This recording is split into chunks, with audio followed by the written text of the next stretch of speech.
Sa video ito mga boss, pag-usapan natin itong mabilis na pag-convert ng drawing sa AutoCAD.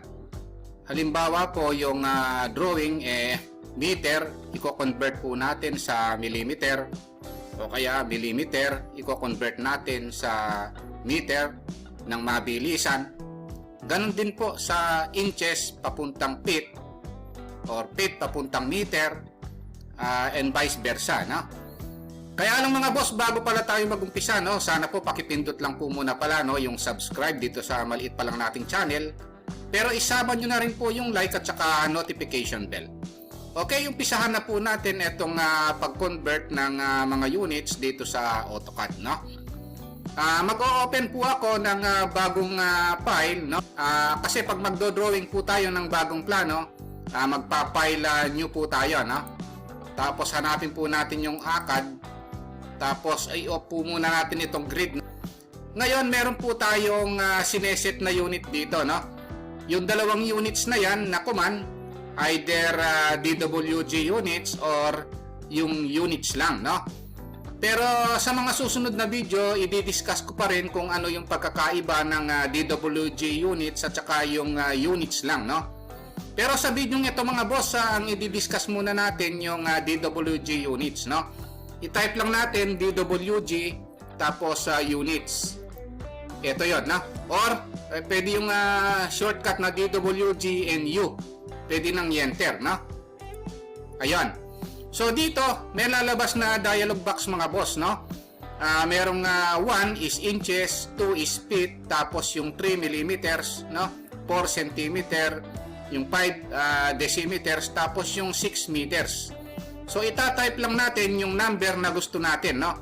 Halimbawa dito sa default, no, dito sa inopen nating new file, ang default nito is ang unit niya is inches mga boss, no. Yung number 1. Kaya pag nag-drawing tayo rito, ang default na ginagawa natin is inches, no. O i-close ko muna siya. Tapos halimbawa na magre-rectangle ako, click, tapos yung dimension lalagay natin.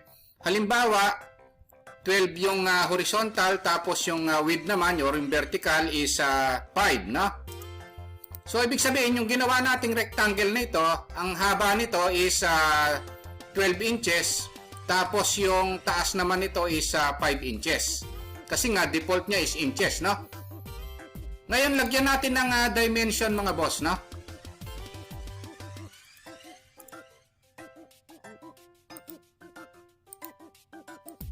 Ito yan, no.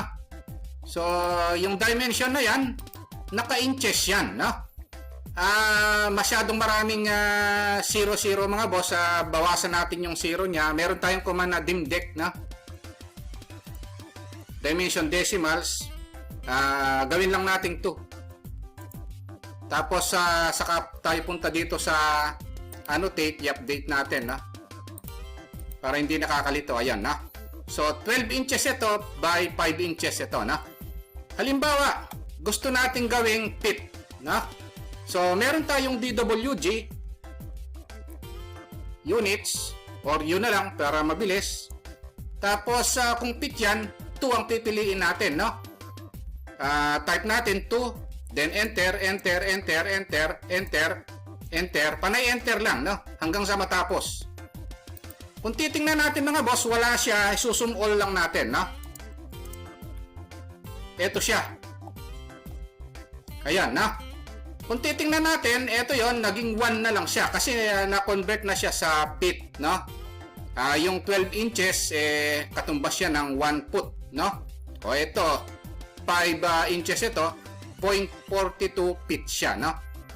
So na-convert na siya. So ngayon ang gagawin natin, subukan natin i-convert sa millimeter, no.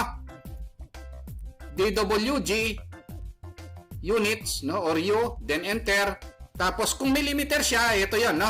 Number 3 naman yung pipiliin natin. 3, then enter, enter, enter, enter, enter, enter, enter. O yun. So hanggang sa mawala siya, sum all lang natin, no. Sum, enter, then all, or A. O eto na siya. So yung 1 foot 304.8 mm yon, no? Yung 5 inches, 127 mm. Ayan. So, nakita natin mga boss, ang dali niyang i-convert no pag DWG units, no? Sa susunod na mga video mga boss, pag-uusapan naman natin yung wala yung DWG units lang, no? At tapos iaano natin, i-compare natin kung alin ba yung mas maganda, no?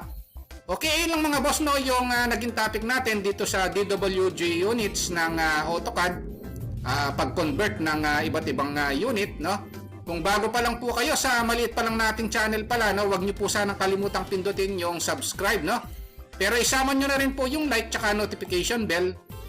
Thank you very much at God bless po sa inyong lahat.